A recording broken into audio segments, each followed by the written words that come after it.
Konnichiwa! Mahilig ka ba sa mga hayop na katulad niya? Ngayong araw na ito ay pupunta tayo sa Nara Park, kung saan makakakita ka ng hindi lang isa, hindi lang dalawa, kundi mapakaraming usa. Kaya naman samahan niyo akong bumisita dito sa Nara Park, Japan. Second day nga ito ng aming gala at lumipat kami ng Apato. Dahil nga mas malapit ito sa station. Mas maganda nga naman talaga kung mas malapit sa train station ang inyong hotel or Apato para mabilis ang access sa train. Ibababa lang sana namin ang aming mga maleta. Kaya lang naiwan kami ng aming mga kasama. Aba hindi nga kami makapasok kasi sa baba pa lang kailangan na ng susi para makapasok sa loob ng building. Isn't it amazing?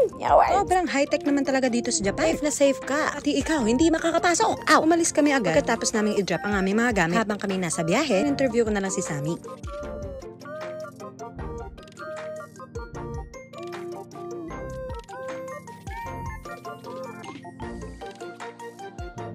No limit nga naman ang tao doon sa Universal Studio at ngayon naman ay titignan natin sa Nara kung no limit din. Pero ang maganda dito sa Japan ay mag-tap-tap ka lahat, mababayaran mo agad ang mga pamasahe mo. Pero sa oras na yan ay hindi namin nabayaran dahil sira pala yung machine nila. Laga naman po parang sira Kaya naman pagbalik namin, nag-error yung machine. Sinabi hindi daw kami nagbayad kanina. Abay bakit parang kasalanan ko pa? Sorry. Sumakay pa nga kami ng bus papuntang Nara Park. Ang galing nga naman ang bus at sa harap talaga ng Nara Park nag-stop. At pagdating namin ay kumain kami agad dahil gutom na po ang mga nyawards. Highly recommended ko po tong cafe na to dahil sa harap nito ay yun na mismo yung Nara Park. Na may itong usa Ayan, si Bunak yan. Ito Yan, kayo na lang maghanap sa usa. Balik po tayo dito sa cafe na to na may pasupa at bacon at mari. Abay, hindi ka talaga malulugi. Sa binayaran mong 1,200 yen lang. May kasama pa yung rice with chicken na pinatong ang pan sa taas. Pero sobrang sarap naman ito. At kitang-kita sa pagmumukha ni Banas at ni Sammy Kun. Gulat pa sa sarap. Ano yung gulat?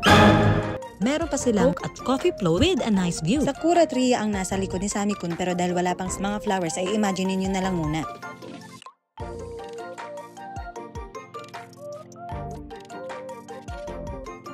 Sa totoo lang ay April pa tong video na to. Ngayon lang na-edit dahil sa kabisihan ko.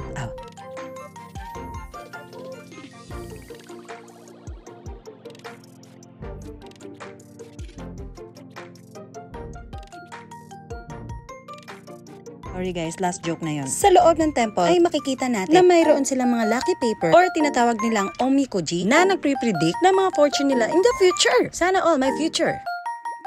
Sa harap ng shrine na ito ay makikita mo agad ang Nara Park. At sa nakikita nga natin, katulad lang sa USJ ay no limit din ng mga tao. Para mas marami pang tao kaysa mga usa. Yung mga tao na lang kayong tingnan natin. Sorry. Alam nyo ba na halos 1,200 na wild sika deer ang nandito? Ang ibang nonchalant na deer ayaw magpahawak ay nandito lang sa loob ng akod. Pero yung iba nasa labas, katulad dito, hindi pala yan.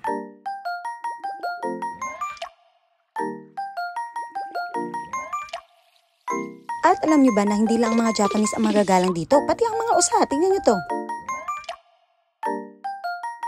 Diba? Buti pa yung usa. May respeto, pero ikaw na tao. Sorry. Sinubukan ko din silang lapitan at hawakan, pero medyo nakakatakot kasi nagsusungwang sila.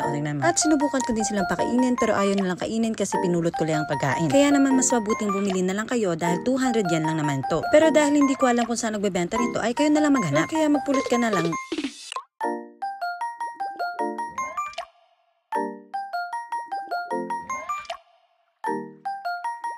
Tapos, trinay ko naman na ako yung nagbaw sa usa. Pero parang ako yung usa. At nagbaw-baw din ako.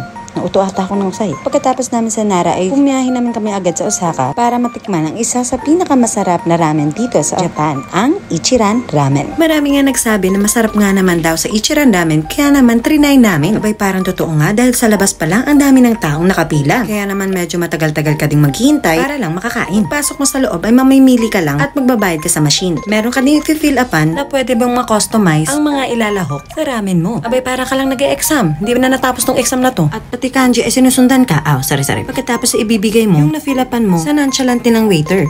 Ito nga yung kakaiba dito sa Ichiran Ramen at tinatago nila ang identity ng mga employee nila. Ay, parang mga celebrity. Sorry. Meron din silang sinabit ng mga English word para sa mga requests or sa mga complaints nyo. Ay, parang ayaw talaga tayong kausapin.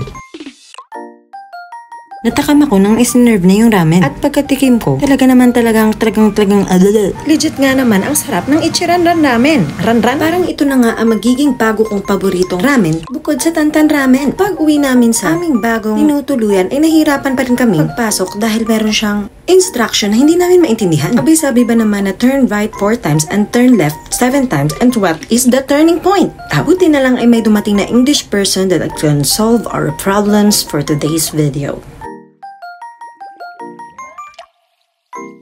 Oo, oh my gosh talaga. At ilang oras din kami bago nakapasok. Pagpasok namin ay bagsak agad kami dahil hindi lang ang katawan ng pagod, pati na din yung utak. Oo, kahit wala naman. Shout up nga pala sa pamangkin ni Bunak na si Nicole na palagi nanonood ng ating video. Hi Nicole! Keep up the good work! Thank you for watching. Bye!